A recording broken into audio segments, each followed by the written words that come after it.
Hello and welcome to the MB Om podcast, where you will learn to master the business of yoga with guests from around the world who have experienced becoming successful yoga teachers, studio owners, and much more. Now, here's your host, Amanda Kingsmith. Hello and welcome to another episode of the MB Om podcast. I'm so excited that you've decided to join me for this episode of the show. This week on the podcast, I am super excited to be joined by Mike Sussman, who's the co-founder of American Yogi. American Yogi is a veteran-owned, American-made apparel brand, spreading their word and mission worldwide. Mike and his brother started American Yogi last year after they saw the need to draw more veterans, first responders, men, and realistically everyone to the practice of yoga. Mike's brother is an active duty Army captain, and he broke his back in a training accident back in 2015, and yoga essentially saved his life in more ways than one. And he found that the people that he was interacting with just didn't feel comfortable in the yoga studios, in the yoga space. They didn't feel like they had, the right uniform or the right look, or they felt like they were a little bit different. And one of the things that really struck me as incredible when I was talking with Mike is that, yoga really can be for everybody and every body, but it really is about how people feel. And there is definitely a perception about what you need to look like or how you need to be or how you need to dress in order to feel like you're comfortable with yoga. So one of the things that I really wanted to get out of this episode was not only how Mike and his brother created this business in order to target kind of maybe this quote unquote non-yogic demographic to yoga, but also just how as yoga teachers, we can really be more inclusive to all types of people, and remembering that,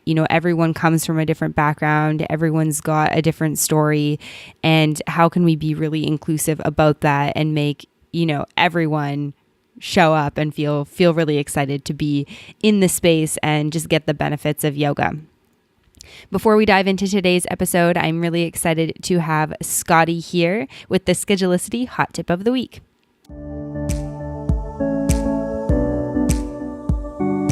Hello, yoga business badasses. This is Scotty with Schedulicity. The great thing about Schedulicity's search portal is that it's home to so many different industries. When someone uses Schedulicity to book a haircut or a massage, or maybe even a chimney sweep, they will also see that they can find offerings for yoga classes and personal fitness.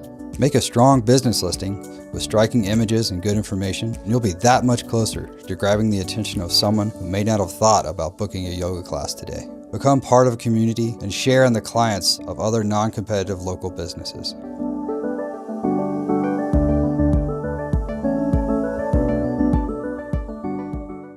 And a big thank you to Schedulicity for supporting this episode of the podcast. And thank you to you guys for listening and for checking Schedulicity out and for asking questions and all that good stuff. If you want to learn more about Schedulicity, you can go to schedulicity.com, or you can reach out to their support team at support@schedulicity.com. It's honestly my favorite booking app, and if it wasn't, I would not have them as a partner for the podcast.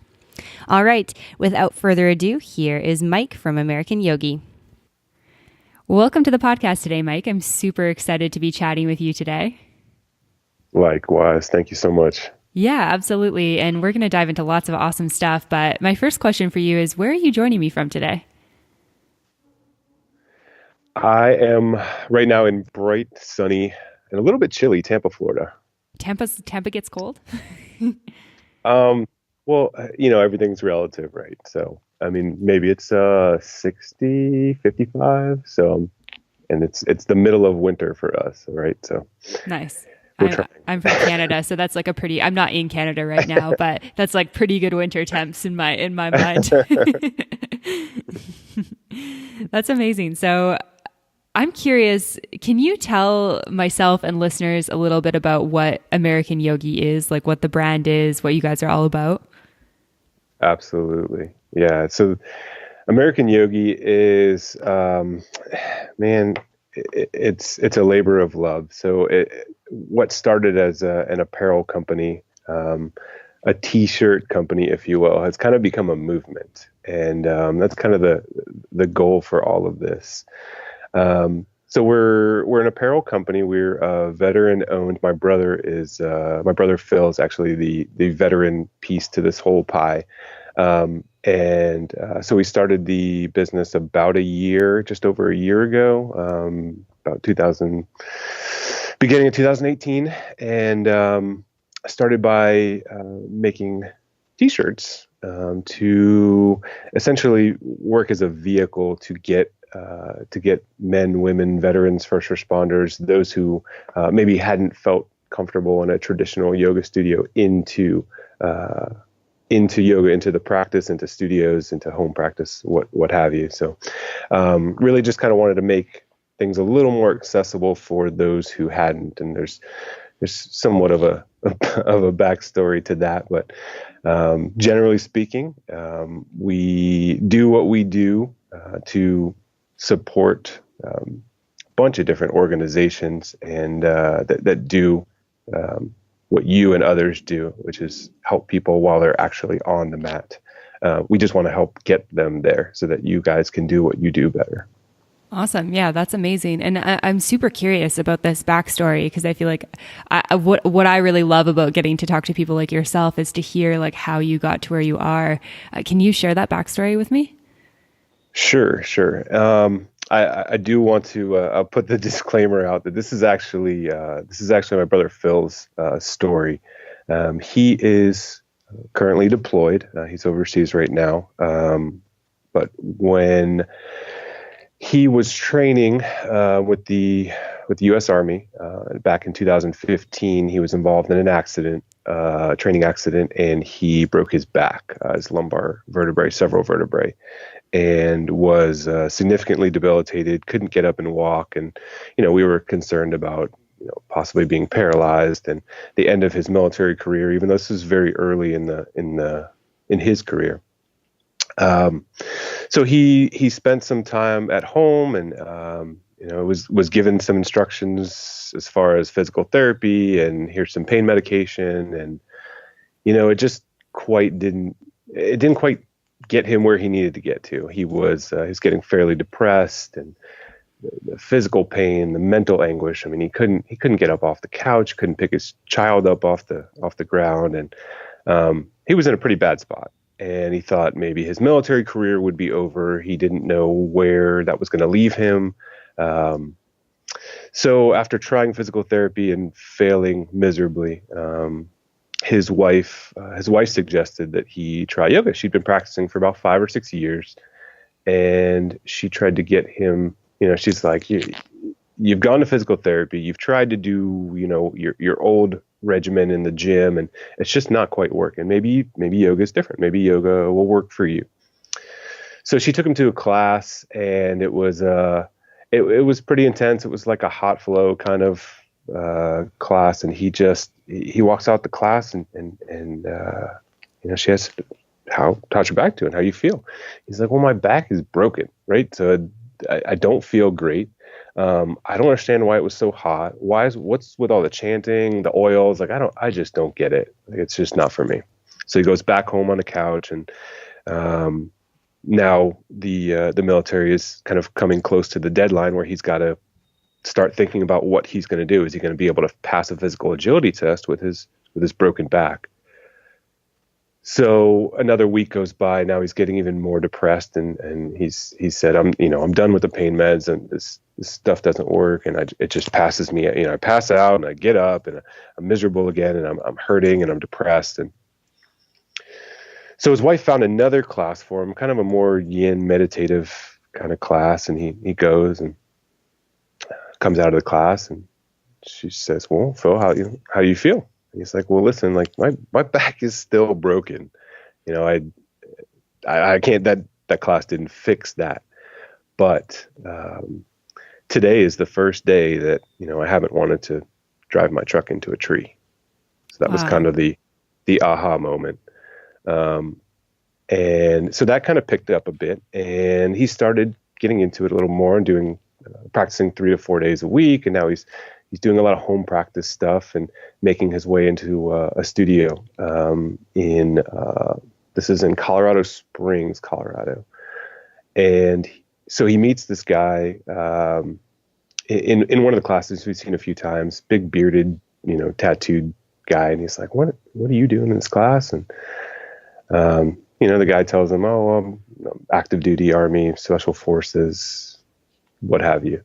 And so he kind of builds the comfort level and understands that maybe the yoga classes he was going to before that were predominantly female attended, maybe there's a space for active duty soldiers or veterans that hasn't been realized yet to the masses. So they're practicing together quite a bit, him and this other gentleman, and now he's probably practicing 5 or 6 days a week. And his birthday's coming up, and the deadline for kind of his physical agility test to get back into the military is coming up as well. So his wife, for his birthday, now they have recently moved to North Carolina. His wife gets him some tickets for Wanderlust, big yoga festival in Charlotte, North Carolina. So they drive, 4 hours to this festival. My brother's looking forward to it. It's, the way that it's built, it's a 5K and then a couple of yoga classes and then a meditation session. And there's, 70, 80, 90 vendors at this festival. So he's got $100 in his hand. He's like, listen, yoga is my thing now. I gotta get something yoga for me. Like those are his exact words. I gotta get something yoga for me. I have $100 cash. This is gonna be great. So they have a great day. They do the 5K and the yoga class and meditation. They go to start walking around the vendors, and he goes vendor to vendor to vendor, and there's nothing for men. There's unisex kind of stuff, but for the most part, there's a lot of lotus flower type stuff and mala beads and hamsa hands, and it's a lot of people identify that with that. And he just didn't, nothing clicked. So he came home and called me and said, listen, man, we got to do something. I see all these military guys now in these classes starting to build up a bit, and I just feel like there's a space for this. All these guys, they need to see what I see. So, I didn't really, my practice was weak at best. I was using yoga more for the meditative aspect of it. The physical part didn't really click with me at the time. But I was going through my own struggles, and I had some relationship issues, if you will, and to get through that rough patch in my life, the meditation piece was really beneficial. So I was like, all right, I'll give it a try. And listen, I heard him out. So he tells me about his idea to try and make some clothing, make some apparel to put in studios that maybe, when a guy or a veteran or a first responder, or maybe even someone who just hadn't been to a yoga studio before, walked in and saw something that maybe didn't have a hamsa hand or a lotus flower or anything like that. Maybe something a little darker, black charcoal colors, things like that. Maybe if they walked into a studio and they saw those types of things hanging, they would identify with it. They would say, okay, well, look, like somebody like me comes here, so I feel comfortable. So I said, all right, that's interesting. So about that same time, I'm here in Tampa, and I'm out with some friends, and I run into a guy that I hadn't seen since high school. And so we're talking like 15 years plus. And we're talking, and we're catching up, and I brought up this thought of that I just talked to my brother, and he was talking about doing this yoga apparel company. I said, okay, what do you think? And he kind of stops. We're in this busy bar, restaurant area. It's loud, and he looks around like we're talking about something really, really sketchy, and leans in. He's like, wait, you do yoga? And I was like, what? Like, what? I love that. Like, why is it a secret, man? Like, yeah, like my practice is building, but yeah. And he leans in real quiet and looks around left and right. And he's like, I go to the studio like 6 times a week. And I was like, hey man, this is great. This is great. There's somebody I could share it with. Like, we can meet up. And he's like, no, this is kind of like an alone thing. I don't want people to know. And I was like, all right. I left the restaurant bar, and on my way home, called my brother. And I said, listen, there's no reason that we need to be whispering about this stuff in a bar. Two guys whispering about this in a restaurant or bar. We're doing it. So we pushed forward, and I did my due diligence. I have some friends that are in the textile industry, and called them to find out, how feasible it might be and where products might come from, and who we might be able to reach out to if they had any suggestions. And so we started. We became an LLC in end of 2017, and started selling online and in studios about January of last year. So here we are. Yeah. Wow. What a journey. And there's so much interesting stuff in there. I think it's interesting to me because I feel like, yoga shouldn't be about the clothing that you wear.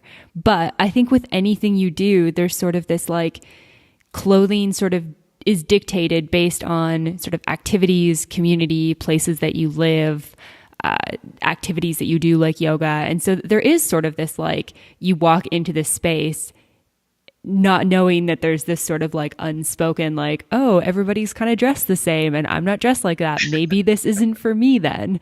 And I relate to that from the perspective of like, showing up to something that's not yoga and being like, oh, wow, people are dressed like really differently from me here. Like maybe this isn't my thing. And I feel like, the practice of yoga is really for everybody. It shouldn't be about the clothes.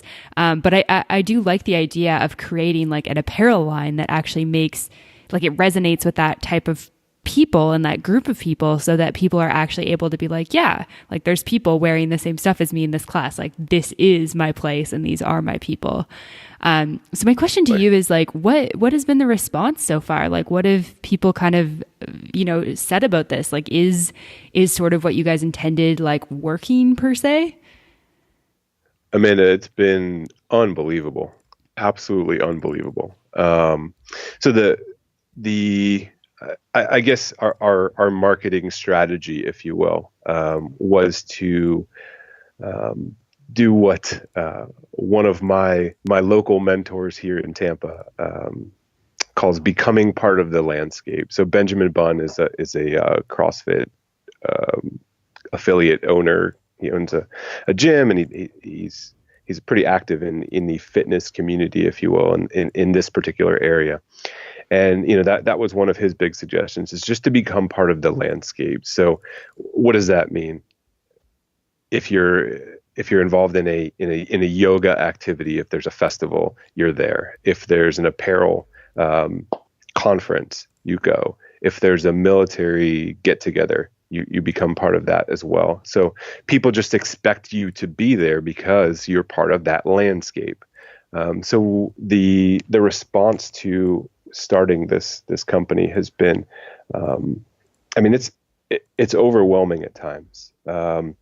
We've received messages from people that, and without giving up too much information, have been very, very close to suicide or self-injury or what have you. And finding yoga was maybe the thing that they needed, and they didn't realize it.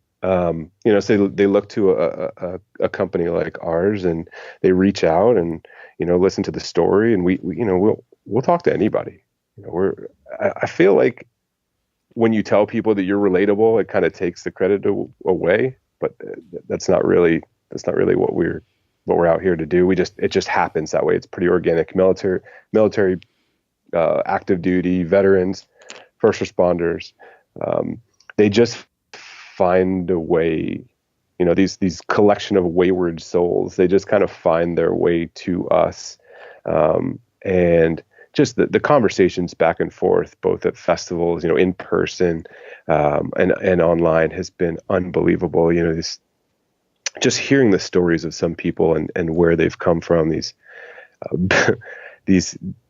and I keep gravitating towards these wayward souls, and that's our collective group. But we are inclusive, and as yoga should be. Our goal was to get people into the studio. So it was not to open up a store, a brick and mortar store, so that only certain people could show up. We wanted to be present wherever possible. So we wanted studio owners to feel like if they carried our line, men, maybe not necessarily just men, but that was a big goal of the studio owners, getting people that normally wouldn't come into the studio to come in by increasing their comfort level. Mm-hmm. Yeah, that's so interesting that you've got all that different sort of like people reaching out to you and that sort of thing. I think that sometimes when people are suffering kind of internally, it's like we're sort of searching for something, but I think maybe not always knowing like exactly what it is that you're looking for. And it sounds like you guys have been able to use this company and this brand to kind of be sort of that like that beacon for people. And I think that it's really amazing to hear that, I guess like it's an apparel brand, but it's obviously so much more than that, which is also really cool. Yeah. So there's a quote that I have up in my bathroom, actually, because it resonates with me. It's the road to success and the road to failure are almost exactly the same as Colin Davis's quote. And, you never know which direction things may go. But we're on this journey, and it blows my mind. The first time that my brother and I made a sales call, if you will, which was so different in the yoga community. It's not like making a sales call selling knives or something like that. I reached out to the owner and I told her, we're not a t-shirt company. I'm not here to sell you t-shirts. If you don't want t-shirts, don't buy t-shirts. I'm here to give you an opportunity to be part of this movement. And my brother looked at me, Phil looked at me, and he was like, "What are you doing? Like we're selling t-shirts." And I was like, we're not selling t-shirts. We're not selling t-shirts. And you know what? It kind of stuck, and it feels good, and I believe it. When you feel like you're doing something right, it really doesn't matter. It really doesn't matter how much you sell or don't sell, or your numbers don't matter to start. When you're just kind of getting your engine revved, it's more about building that momentum. It's more qualitative than quantitative, if that makes sense. Mm-hmm. Yeah, absolutely. And I'm curious, like, what those first sort of calls, like, what was the response, like calling a yoga studio owner and being like, "Hey, this is who we are. This is what we do. Like, do you want to, kind of represent this brand and have this apparel in your studio?" Like, what response did you get from that?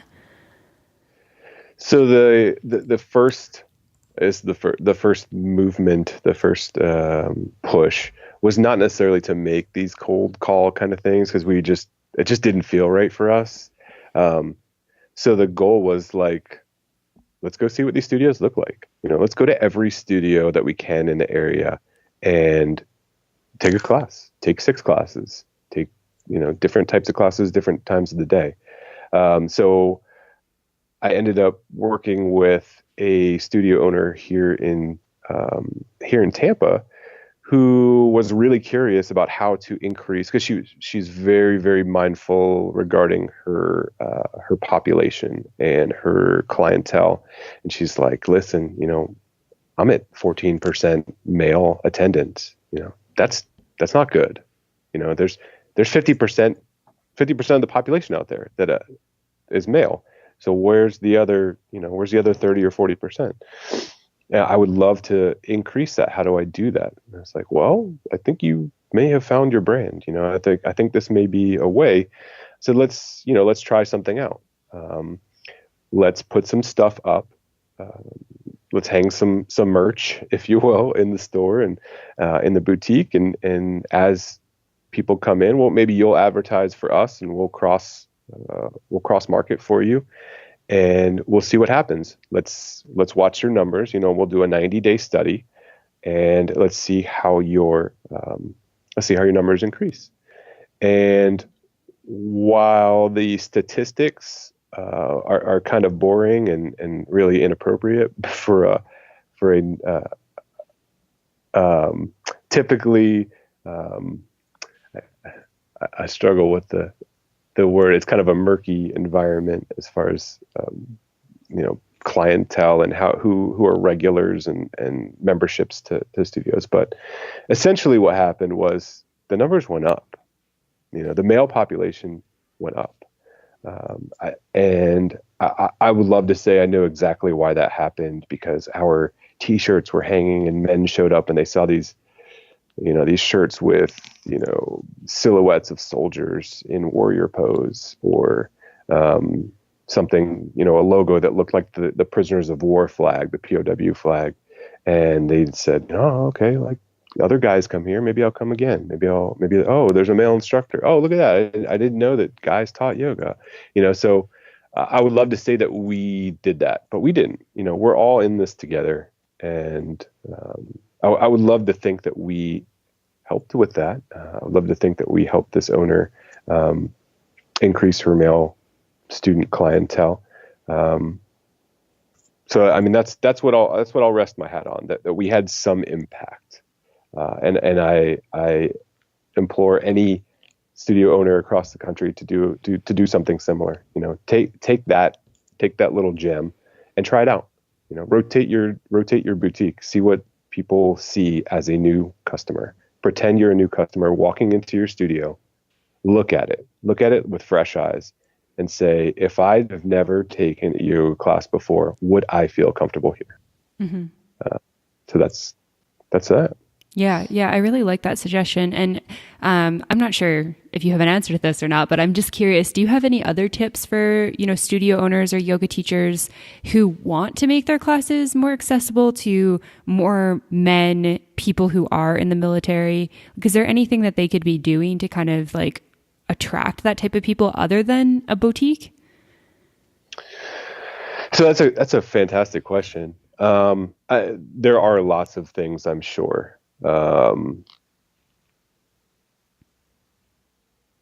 So veterans and active duty soldiers, they're that threshold, crossing that threshold into a yoga studio. Once they're there at the front door is not, they're in. It's actually getting them to the studio. So I would say the way that people advertise, whether it's via social media or specifically at yoga festivals or fitness type festivals or conferences, is probably going to be key. Once you get someone to a yoga class, as as a teacher yourself, it's very easy to feel out a class, who's responding, who's not responding, who's having a tough time, who needs maybe a little more access, who benefits from hands-on versus hands-off type of teaching. So getting them in the studio. Once they're in the studio, I think the majority of people find that they can find something from the yoga practice. They can find something from yoga practice that they enjoy, that they get something out of. So the thing that I talk to studio owners and really just yoga practitioners or people that are interested or curious is I talk about yoga like a buffet, right? It's kind of a crude analogy, but yoga is a buffet to me. Before I really understood my place in the practice, I thought yoga was you, Amanda. I thought yoga was a female in nylon pants and a tight tank top stretching. Mm-hmm. And I said, I could do that in the gym on my own, but I didn't realize all of the other types of things that were going on while that was happening. So yoga is a buffet. You walk in and, maybe if the meditation type piece is really what you need, maybe you're a police officer, and you get home from a shift at 7 a.m. and your head's buzzing. You pulled your duty pistol last night. You dealt with a domestic violence case, and your head's just buzzing. How do you go to sleep? My full-time job is in the emergency room. I work in the emergency room. So when I get home from a shift, that's really what I need. So the meditation piece is part of it. If you're someone who was looking to increase your mobility, flexibility, and you're maybe a CrossFit athlete, and you also maybe work in a pretty labor-intensive industry, maybe you need some of that flexibility, mobility.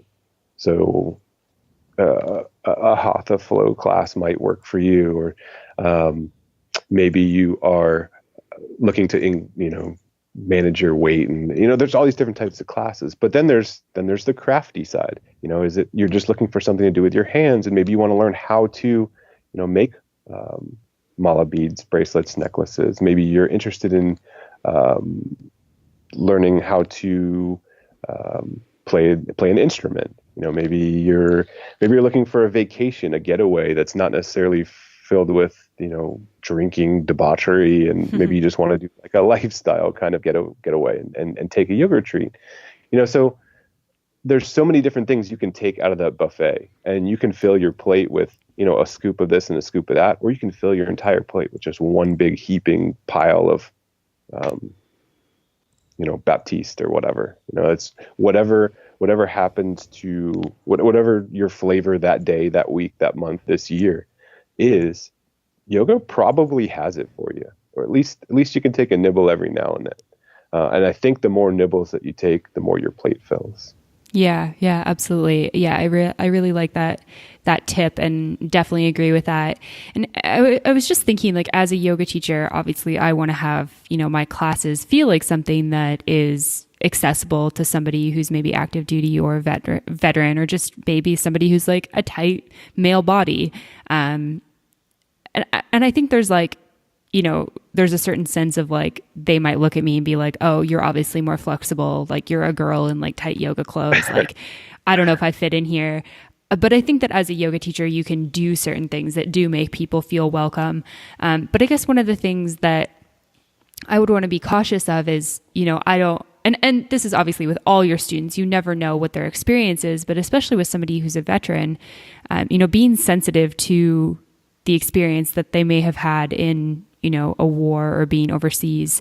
Is there anything, I guess, from your perspective and from running the company that you're like, as a yoga teacher who's kind of opening their doors and welcoming these types of people in, that we should be sensitive to? Yes, that's again, like, fantastic question. So there's a foundation here, a nonprofit that we work with called the Exalted Warrior Foundation here in Tampa, and they work very closely with the VA hospital and MacDill Air Force Base, and Annie Okerlund and Nicholas Karras are the champions here. And they do what's called community adaptive yoga. So they'll pick people up from the VA hospital, they'll bring them to class, and they invite all veterans, active duty, and it's a donation-based class to get these guys and men and women onto the mats, into the studios. And I started going to these classes about a year ago, and I watched the first class as purely as a spectator, because I didn't know if I was going to be welcome in this group or not. And 2 minutes into the class, they were like, "All right, get down, grab this mat, do something. You can't just stand there. You're going to benefit. You're going to feel like you're missing out if you're standing there watching." So there's men and women in wheelchairs, there's paraplegics, quadriplegics, there's service dogs, there's all of these things are in the room. They're in this class as it's going on. So the things that I watched, the things that I've observed that they have done differently than other classes is be mindful that these men and women have, I guess, triggers. And it's kind of a poor, it's kind of a dangerous analogy as it is dealing with veterans, but they have triggers. So a door opening, blocks being taken off the shelf,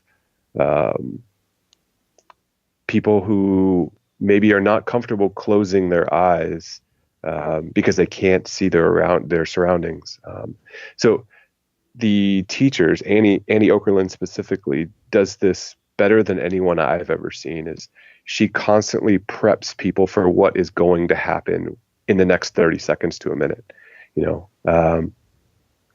Just to let you know, you'll always hear the sound of my voice. The door will be opening in 10 seconds. The service dog will be entering. If at any time you need to open your eyes, open your eyes. Just prompting with things that are going to happen, so there are no surprises. The PTS or PTSD, as most people refer to it as, is a dangerous beast, right? It can cause people to do things that maybe they wouldn't normally do, and preparation for that is key. So doing things like making sure that no one is surprised during a class, keeping eyes open for most of the class is definitely very helpful. Asking for permission to do things before they're done. If you don't want to be touched, if you want your hands off, things that you would maybe normally do in a class, although some people might not.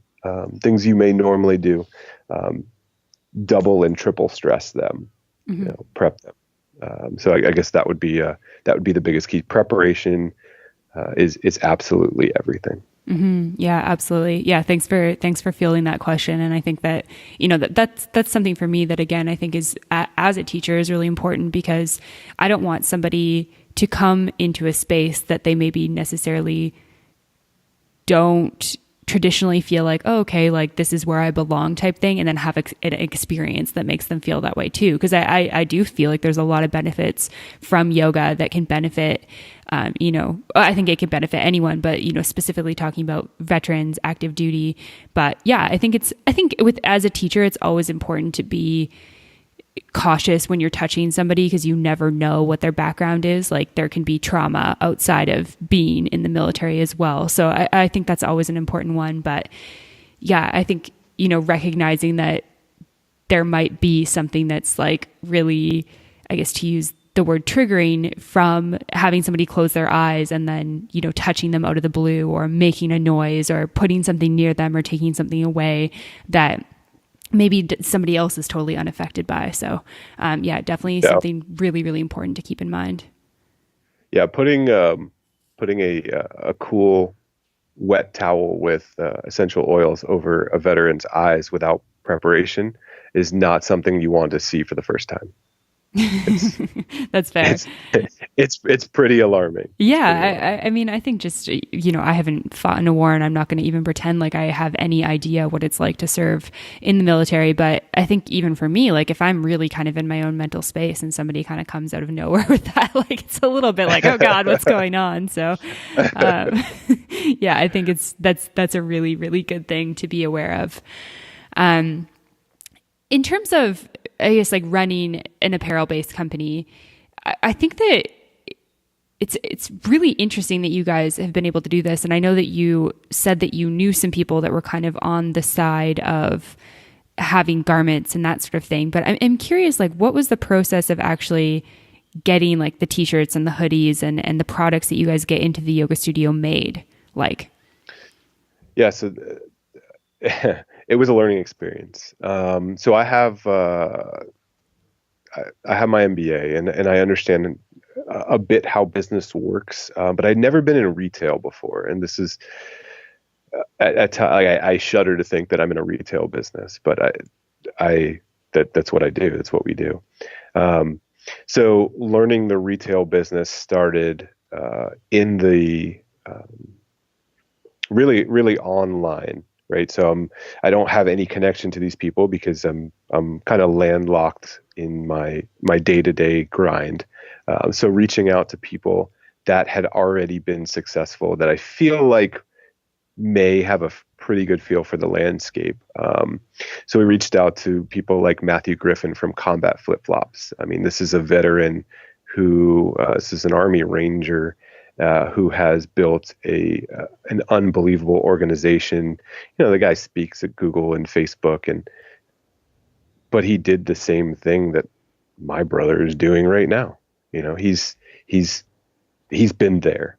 And he has been successful. So to learn from people like him has been monumental. So finding people who have already been successful, reaching out for help, that paying it forward, that hasn't stopped. With as negative as the world may seem sometimes those people are willing to reach out. And if they're not, then they're probably not the right person to talk to, but keep reaching. So we reached out to those in the military, we reached out to those in the yoga community, your previous guest, is it Mark Walsh? Oh yeah, Mark Walsh. Yeah. Yeah. So he called them like the rock stars, the yoga rock stars. Yeah. So we reached out to some of them and we got some great responses from some of them who really kind of, even though they didn't identify with the story, and my brother making his way back into the military, and they appreciated what we were trying to do, and they, you know, a tip here, a tip there. And sure enough, I mean, we found our way to people who were willing to make our products and make them for a very reasonable price because they believed in what we were doing. So it didn't cost us an arm and a leg to do because they believed so much in what we're doing.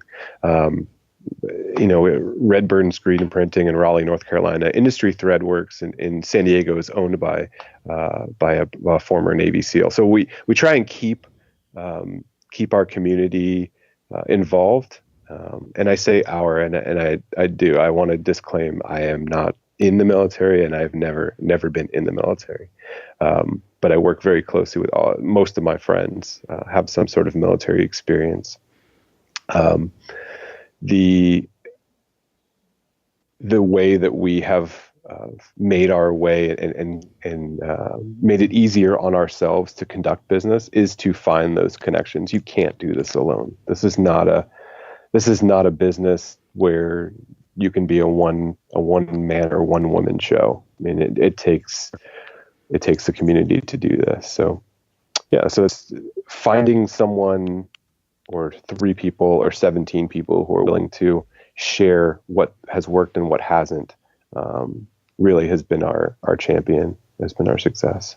Yeah, that's awesome to hear. And I think it's really great that you've been able to find, you know, kind of, I'm going to use the word local kind of like lightly, because I know it's like, you know, San Diego's like across the country, but North Carolina is like relatively close to Florida. But just the fact that you've been able to keep it like within the US and find companies that are like American based, because I think so often it becomes like, okay, we either charge like $100 for the shirt or we like outsource it to somewhere that can do it for cheaper labor. So I think it's awesome that you've been able to like kind of keep it more local, keep it within sort of the veteran community, and be able to partner that way. Yeah, no, absolutely. And that's why we feel so great about it. And yes, our shirts, we don't sell shirts for $9.99. But again, I know that there's not a single child that has put their hands on our shirt to make it. You know, there's no one has gone hungry trying to make our clothing. I know where it all comes from. I know where the sources are. I can fact check it for you. In fact, the very first time we'd even thought about going out of country for work was for the rugs that we're having produced right now. We looked all over the country. We tried to find U.S. made, American made yoga rugs, yoga mats, like the traditional rugs that people practiced on years ago. And we couldn't find anyone that didn't already make them outside of the country and just outsource them and bring them in. And that just didn't feel right. We happened to run across a couple of brothers, and this is after months of looking. Two brothers out of Pondicherry, India. I don't know if I'm pronouncing that correctly. It's my broken Indian, my broken. I'm no help there, so. But so these two brothers in India make these handmade rugs with the old school looms, and they reached out to us after we kind of sold our story on them, and offered to make rugs with our logo on them by hand. And here we are, two brothers in America. These are two brothers in India trying to do the same kind of thing. They don't make rugs for any other companies, any other big companies, and any other American companies at that. So they offered to do that for us. So now here, while this is our first product that's not really made in America, it's still a small business. It's a family business. But I know exactly where it came from. I have pictures of their workshop. I have pictures of them doing what they do best. I'm in pretty solid conversation with them back and forth. So, I know that there's no children, or there's no indentured servants or slavery occurring. This is not anything that I feel bad about. And in doing so, our products are of some of the highest quality that I've ever seen, and it's just been unbelievable. There's so many people that have reached out to us that purchase the products, and they never even ask the price. Wow. They believe so much in what we're doing and where it's coming from, and they know that they can trust that. I've had people hand me cards and never ask the price, and it's not we don't ever hide it. It's not that we're not trying to, but nobody ever asks, and that's been pretty refreshing. Yeah, definitely. I mean, I think it just goes to show that when you create something that people are excited about, like, they're willing to just like give you their card and be like, yeah, I want to be a part of this. And I think, like I kind of said at the beginning, I think it is interesting how clothing is kind of this, and like apparel is kind of like symbolic of something bigger. Like, for these people, it's like, okay, I've like found my tribe of people doing something that makes me feel good, and I'm willing to pay. I think I was looking at your products, like your shirts are like $35 for the most part, which I think is totally reasonable for like a good quality shirt. They're like totally happy to pay $35 to be a part of that. Absolutely. And Amanda, it's like, who would have thought that we would go from selling shirts to running our own yoga festival? It blew my mind. That was on our like dream board, if you will. I don't know that we actually had a board. No, I don't think we had a board. But if we did, it would have been on there. It was definitely in our strategic plan for the year, was to participate in X number of festivals as vendors, but then to also create our own festival, which we held for the first time in August of last year in North Carolina. Yeah, called Omerica. Omerica, that's cool. Can you tell me a bit more about that festival? Yeah, so I mean, this is like, I get kind of goosebumps talking about it, but Omerica Yoga Festival was created out of really our own customers, our own unofficial fan club's desire. When are you guys going to do your own thing? When are you guys? There's so many people out there that would love to see you guys, and they want to meet you, and they want to all come together. We need the American Yogis to all come together. So we reached out to a few of those people who had made those requests, and so it was a one-day festival that we had in Southern Pines, North Carolina, which is right outside of Fort Bragg, pretty big U.S. Army base, surrounded by a pretty solid military community. And the premise of it was to create a festival where all of the instructors, it's an outdoor festival, all the instructors are active duty or veterans who are yoga teachers. And all of the vendors at this event are also veterans, or at least veteran families. So, we had special shirts made just for the festival, and these three men that got up and taught classes. I mean, you would have thought that people were having religious experiences. I mean, there were tears, there was laughter, it was unbelievable emotion that was just shared in one day from a t-shirt company, right? So it just blew our mind.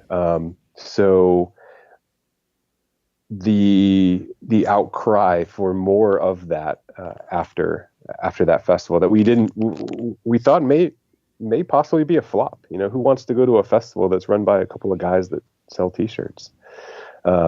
But really, it's been unbelievable, and we're working on one or more of those festivals here in the near future, increasing the number of classes, increasing the types of teachers that show up. This last Omerica festival benefited not only the Exalted Warrior Foundation that I told you about in Tampa, but also the Hadasana, which is a chain. I hesitate to say it's a chain. There's multiple studios throughout the country, owned by Virginia Gallagher. She runs the Hadasana Yoga University. So she has yoga teacher training classes or programs all over the country and really all over the world.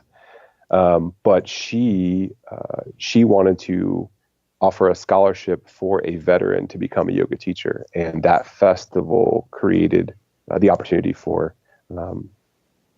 someone to do that. So we have a veteran now that's going to become a yoga teacher because of that festival. So it's like full circle, right? So we've just an unbelievable opportunity for us and for the community to come together and really increase the awareness of the benefits of yoga. Mm-hmm. Yeah, that's super awesome. Yeah, I really, really like the fact that, like we've talked about quite a bit, that this apparel company is like so much more than an apparel company. And that festival sounds awesome. I'm curious, you've talked a little bit about it in terms of offering more classes and stuff like that, but what's kind of like next for you guys? Like, what else do you guys kind of want to do? Where would you love to see American Yogi in the next year to 5 years? Ooh, it's that's the deep, dirty stuff, Amanda. You're reaching down deep in there. So the brand awareness, growing the brand awareness, like I said, we've only really been out for a year.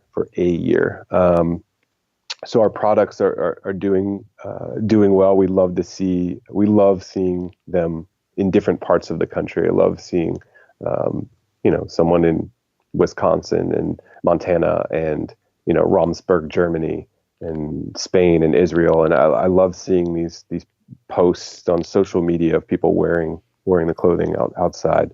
But there's kind of a few different avenues that we're investigating, and part of it is expanding the Omerica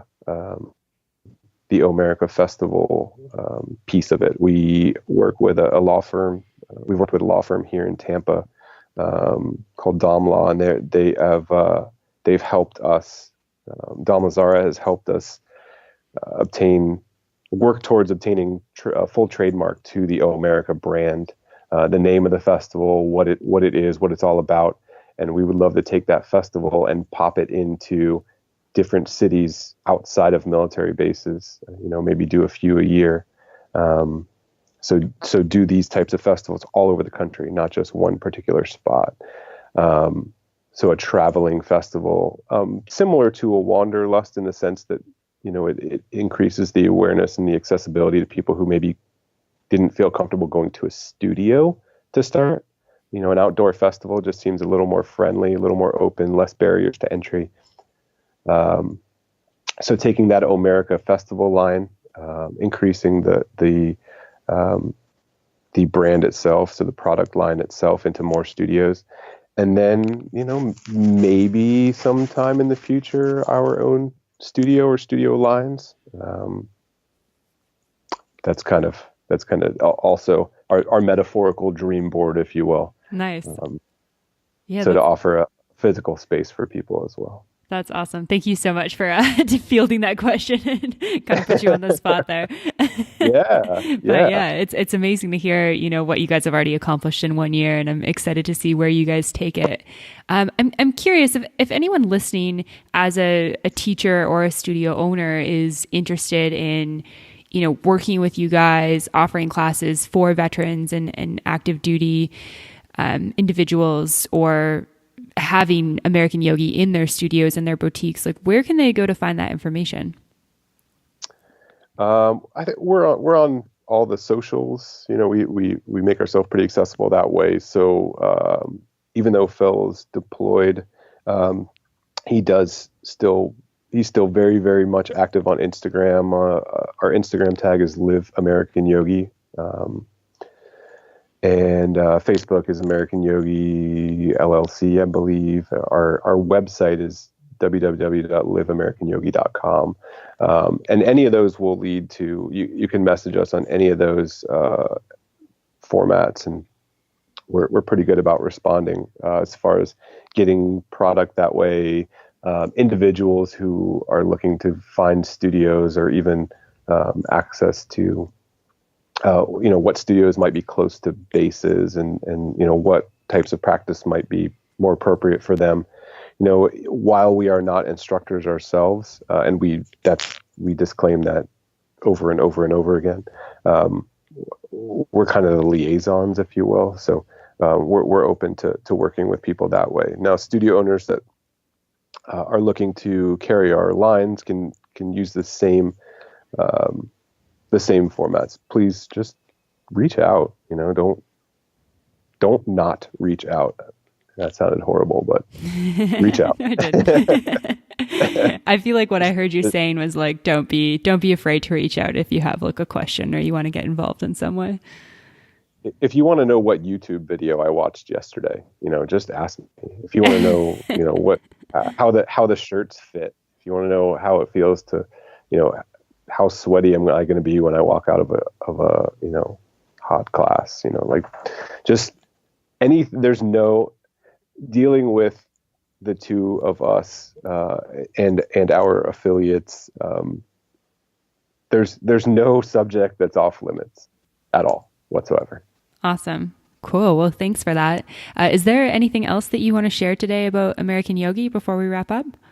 So I'd say that if you're lost, if you're trying to build a business, whether it's as a teacher, as a studio owner, as a mala bead production person, arts, crafts, music, yoga DJs, whatever you're looking to do, don't try and do it on your own. Again, I'll just kind of go back to that initial, road to success and road to failure are almost exactly the same. That one little piece that's missing is that you cannot do this alone. Nobody gets out of this thing alive. We're all going to the same place. But what I will say is we have to do it together, right? We have to be there for each other. We will pay it forward to the end of the day, just like it's been done for us. So whether it's reaching back into the history of the military, or healthcare, or yoga at its roots, we're all in this together. Don't do it alone. Find your space. Reach out, and some other cliches. I love that. I feel like put on some pants and call me. That's amazing.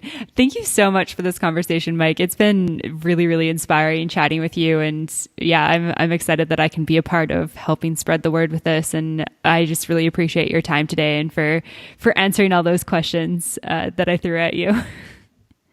Amanda, you're tough. I'm not gonna lie, you put me through the ringer a bit, but no, I appreciate your time, and it really has been a pleasure to share this with you. All right, I hope you enjoyed that episode of the podcast with Mike Sussman from American Yogi. Make sure you go and check them out. Just see what they're doing with their company and their brand and their business and just kind of the mission that they're creating across the United States. And if you like their apparel, make sure you grab something as well. I got a tank top recently and I really, really love it. I just think it's a cool company, cool vibe, and a really great mission for the yoga space. Of course, you can find links and everything on the show notes at mbomyoga.com. You can find me on Facebook and Instagram at Mastering the Business of Yoga. You can join the private Facebook community at Yoga Business Badasses. Just go on Facebook, search that in the search bar. There's a couple of kind of basic intro questions, and then you can come on in. The group has been growing a ton lately, and it's been amazing to see all of the different supportive discussion around all different types of things, questions, resources, retreats, offerings that people have, and all that good stuff. So if you're not there already, I would love to have you there. And if you haven't been keeping up with the podcast, Meghan Pherrill and I, Meghan is from Balance by Meghan. Her and I are hosting a yoga retreat for yoga teachers and wellness professionals in Nusara, Costa Rica in November of 2019. So it's November 2nd to 9th. It's going to be a week of community, collaboration, relaxation, and of course, some learning, some growing, and you're going to come away not only rejuvenated, but also feeling really inspired to take maybe that next step with your business. So if that's something you're interested in, you can head on over to mbomyoga.com/retreats, or to get directly to the retreat, it's bit.ly.com/yoga teacher retreat CR. And yeah, we would love to have you there. If you have any questions, make sure you reach out. It's info@mbomyoga.com. As always, thank you so much for listening, and I'll see you next week. Namaste.